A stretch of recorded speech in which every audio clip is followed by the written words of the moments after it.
Alright, let's look at a torque example. Now, with this, what we're looking for is using this torque principle to calculate stuff. And first up, I've got just a plank on two supports. So this is going to get a little bit trickier, as usual, than what we've been dealing with. What we've got here is a plank. I'll call it a 4 meter long plank. So these we'll call 50 centimeters or 0.5 meters on each end, leaving 3 meters in between. What we're going to do is we're going to put a couple of objects on this. We'll put a bit of a lumpy old object there, and we'll make it, let's see, from this end 1.5 meters.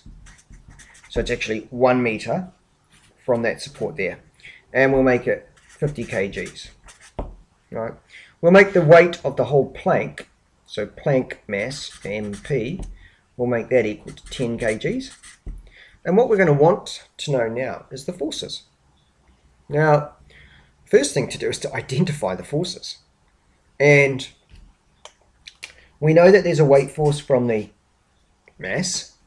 We know that the plank is 4 meters long and that it's going to have its center of mass in the middle, 2 meters, or 1.5 meters from there. So the plank has a weight force. What other forces are there? Just weight forces? No, each of these supports is pushing up on the plank. So there's a force here, and there's a force here.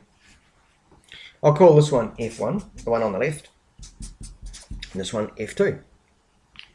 Now your job is to calculate all those forces.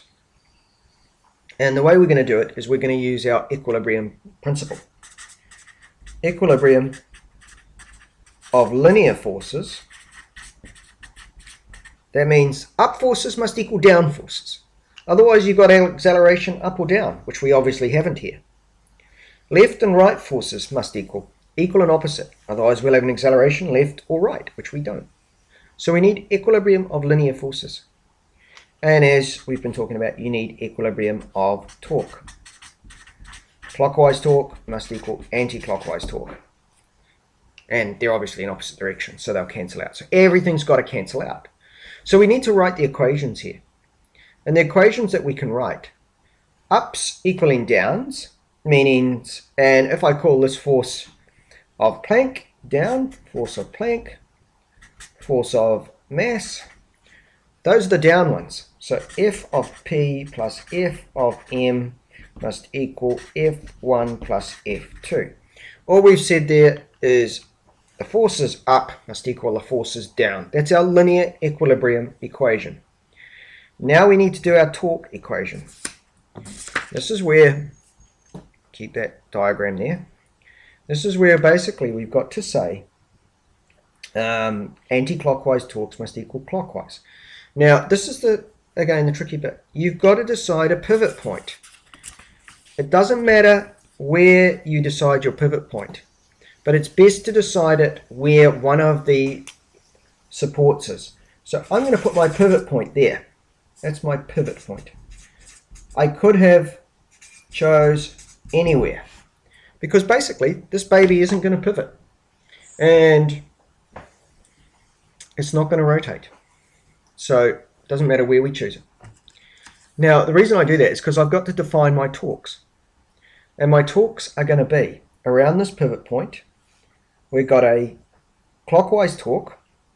Our clockwise torques around this pivot point are Fp times the distance to the pivot, which is 1.5 meters. And we've got this one, Fm, times the distance to the pivot point. And I said that this was 1.5 meters. All right. So the distance from here to the end of the plank is 4, right, minus 0.5, or 3.5 minus 1.5. So the distance to here is 2. So that's times 2. Those are your clockwise torques. The anti-clockwise torque, and they must equal the anti-clockwise torque, can only be produced by a force going up on the side of the pivot, which is F2 times the distance to F2, which is just the distance between the pivots. So we've got this calculation, and the first one to solve is that one. So let's do that. If we need to put in our masses. Now, if P was the mass of the plank, which was 10 kgs, but it's a weight force. So the mass of the plank, remember, 10 kgs. The mass on there is 50 kgs, but the forces are their weight forces. So when we do our formula, F of plank is 10 times 10. We'll use G equals 10, just to make things simple. So the weight force of the plank is 100 times 1.5, right, which equals 150, plus mass of the box, if you like, 50 kgs times 10 is 500 times 2, so that's 1000, must equal F2 times 3, right? So we can now divide 1150 by 3 equals F2.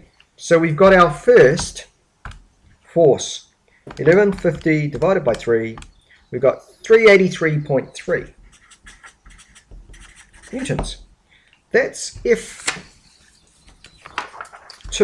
So that's this one here, right? Now we need to find F1.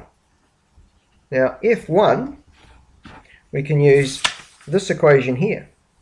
Because we've now got F2, we've got FP and FM, and now we've got F2, we can work it out. Let's just put that there and work it out. FP, force of plank, 100, plus FM, force of mass, which is 500, right? 50 times 10, is going to be equal to F1 plus F2. F1 plus F2, which we just worked out as 383.3. So now we've got our new formula, and we can now say that 600 minus 383.3 equals F1. So we'll just do that on our calculator. 600 minus 383.3, and we've got 216.7. So we've got our second one. F1 is 216. So this one is 216. And the other one was 383. Does it make sense that the one on the right is pushing up harder than the one on the left? Yes, it does, because the box is closer to the one on the right. So the various variations we have with torque situations are similar to that problem there. All right.